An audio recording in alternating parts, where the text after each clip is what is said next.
इनके नियत और ईमानदारी पे हमें कोई संदेह नहीं। पहली बार ये मिले तो इतना जरूर होगा कि नियत और ईमानदारी पे कोई संदेह नहीं है। शिक्षक भर्ती में कहते हैं कि बीपीएससी में धांधली सेटिंग हुई, तो उनको हम जवाब देना चाहते हैं। दिलीप कुमार वो शख्स है जो 2022 में और 22 से पहले बीपीएससी बाहर बोलता था कि बीपीएससी भ्रष्टाचार का अड्डा है, लेकिन आज वही दिलीप कुमार बोल रहा है कि शिक्षक भर्ती में बीपीएससी की तरफ से कोई गड़बड़ी नहीं हुई है, कि बिहार के सभी भर्ती आयोगों में कम से कम इसी तरह का पारदर्शिता लाई जाए। इससे आगे लाई जाए तो और अच्छी बात होगी, लेकिन कम से कम इतनी तो लाई जाए, क्योंकि अगर पेपर लीक होता है तो बिहार की बदनामी होती है। ऐसा नहीं कि सिर्फ आयुष आयोग की, बिहार की भी बदनामी होती है। तो हम लोग खुद चाहते हैं कि ये सब घटना आगे से न हो। शुरू में तो जब ये आए थे तो बड़ी तनातनी हमसे ही हुई थी, आंदोलन हमको करना पड़ा, तो ये लोकतंत्र होता रहता है। लेकिन हम धन्यवाद देते हैं सर को कि उन्होंने लोकतांत्रिक प्रक्रिया जो होता है उसको अपनाया। भले हम इनका विरोध बाहर कर रहे थे शुरू में, लेकिन ये अंदर बुलाकर बात करते थे, सुनते थे और सारी बातों को बताते थे कि इनका क्या पक्ष है। तो ये बहुत बड़ी बात होती है। ये chairman sir Atul Prasad sir, सचिव महोदय एवं अन्य सभी पदाधिकारीगण, आदरणीय शिक्षकगण, समस्त स्टूडेंट्स, अभ्यर्थीगण और मीडिया बंधु, आज मेरे लिए सच कहिए तो ऐसा पल है जिसका मैं अपने शब्दों में नहीं बोल सकता, कि वो मेरे लिए भावुक क्षण है। जिस आयोग के खिलाफ मैंने अपनी जिंदगी की पहली लड़ाई शुरू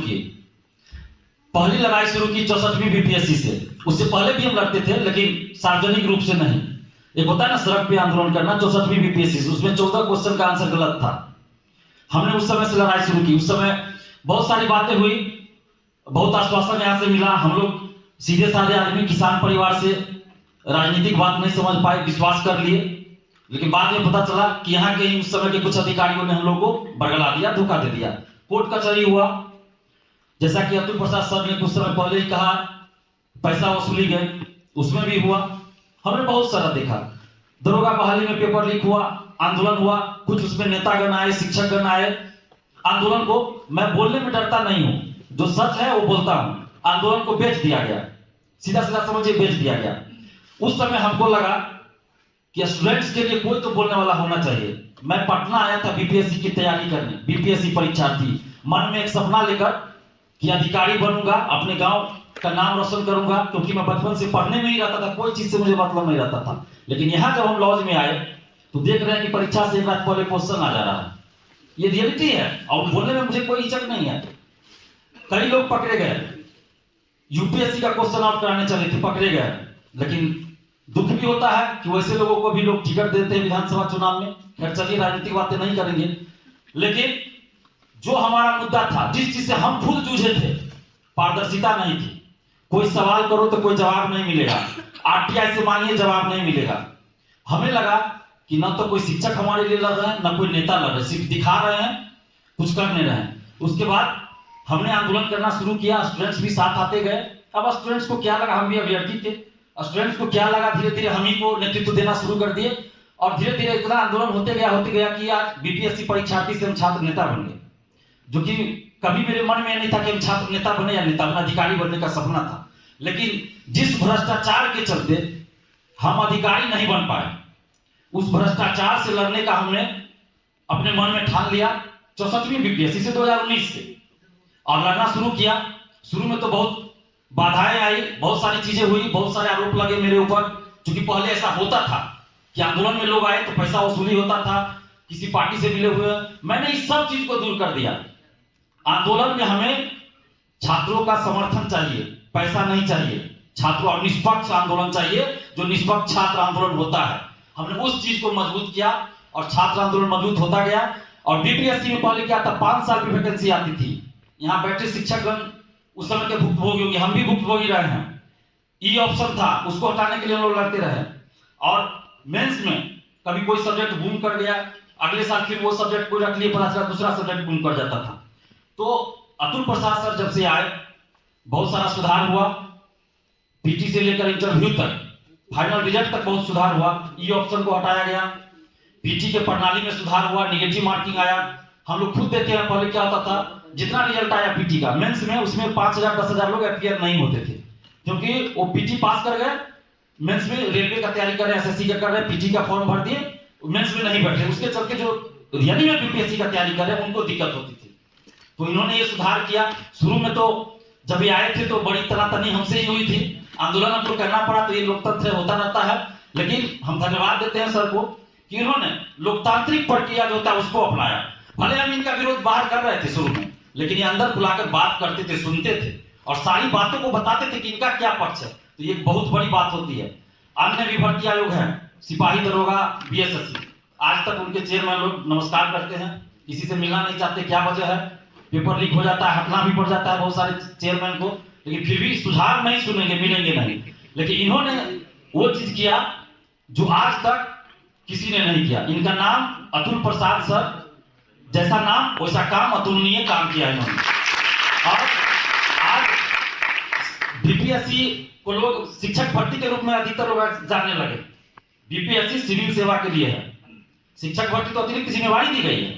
तो सिविल सेवा में जो इन्होंने परिवर्तन किया, सकारात्मक होता है सुधार के नाम पे आप कर रहे हैं कुछ से कुछ, एक होता है सकारात्मक सुधार, जिससे अच्छे बीपीएससी का क्या काम है? अच्छे अधिकारियों की नियुक्ति करना। और हमारा शुरू से मिशन रहा है कि कोई भी अधिकारी या कर्मचारी की जो अगर नियुक्ति होती है, उस नियुक्ति प्रक्रिया में अगर पारदर्शिता नहीं है, धांधली सेटिंग है, अगर कोई गलत तरीके से चला गया जॉब में, तो 1000 भ्रष्टाचारी को पैदा करेगा। वो कोई मतलब अभी आप देखिए होइएगा, सिपाही भर्ती पेपर लीक में कुछ लोग पकड़े गए जो पहले से सिपाही थे और वो भी सेटिंग से गए। यानी एक भ्रष्टाचारी कई भ्रष्टाचारी को पैदा करता है। तो वो सब बातों पर नहीं जाएंगे। फिलहाल अतुल प्रसाद सर 12 फरवरी को रिटायर कर रहे हैं। ये तो अच्छा नहीं लग रहा है, लेकिन अब जो नियम है, संवैधानिक पद है तो होता है। लेकिन हम तो चाहेंगे कि इनको कोई ऐसी जिम्मेवारी दी जाए जो संवैधानिक तरीके से दी जा सकती है। बिहार सरकार को ऐसा करना चाहिए, क्योंकि इनके पास जो इच्छा शक्ति है, जो कर्मठता है, उससे बिहार के विकास में बहुत योगदान मिल सकता है। आगे भी हम तो इनसे अनुरोध करेंगे कि सर, सरकार आपको जिम्मेवारी देती है नहीं देती है आगे ये मुझे नहीं पता, लेकिन आप जहां भी रहिए सर, बिहार के अभ्यर्थियों को और बिहार की जनता के लिए ट्विटर के माध्यम से हर मुद्दा पे आप अपना पक्ष जरूर रखिए। हम आपसे यही हाथ जोड़कर विनती करेंगे सर, क्योंकि जो प्रक्रिया आपने लोकतांत्रिक जो अपनाया ना, ये बहुत बड़ी बात है। और जो अधिकारी बनने का सपना हम लेकर आए थे पटना, हम अधिकारी तो नहीं बन पाए, लेकिन आज खुशी होती है जब 7वीं बीपीएससी और 7वीं बीपीएससी सफल और टॉपर हमें फोन करता है, पता है कि दिलीप भैया सबसे पहले आपको फोन कर रहे हैं, क्योंकि आपके वजह से पारदर्शिता आई, अतुल सर की वजह से पारदर्शिता आई और इसलिए हम टॉपर बने हैं। नहीं तो पिछले 5 साल से पीजी पास होते थे, मेंस में फिर कभी इंटरव्यू से बाहर हो जाते थे। तो वो खुशी हमारे लिए अपनी नौकरी से भी बढ़कर आज है कि कम से कम टॉपर लोग फोन करते हैं। और 7वीं का जो रिजल्ट है, मैंने खुद सोशल साइट पे देखा है, कई अभ्यर्थियों को देखा है, 8 साल 10 साल से वो लोग तैयारी कर रहे थे, लेकिन उनका सिलेक्शन नहीं हो रहा था। हम भी उस समय तैयारी करते थे, लेकिन 6वीं और 7वीं में जब सोशल साइट पे हमने देखा कि वो लोग सफल हुए हैं, तो एक अंदर से जो सुकून मिलता है, खुशी मिलती है, वो सबसे बड़ी चीज होती है। वो हमें खुशी मिली। और बीपीएससी में सुधार, कोई भी आयोग हो, कोई भी चीज अंतिम नहीं होता।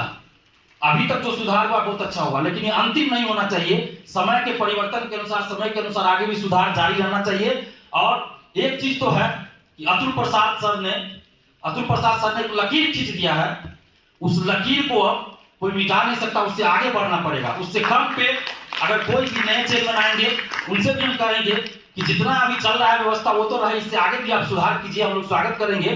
और उससे आगे भी करना पड़ेगा, क्योंकि नेचुरल जो होता है ना, एक दबाव भी रहेगा कि पहले से व्यवस्था चली आ रही है, तो आप इसको छेड़छाड़ नहीं कर सकते, इससे अच्छा कर सकते हैं। अभी भी हम आपको कहेंगे दरोगा बहाली, सिपाही बहाली में लोग आरटीआई से मंगाते हैं, कोई जवाब नहीं आता है। बड़ी तकलीफ होता है कि कैसा लोकतंत्र में हम लोग जी रहे हैं।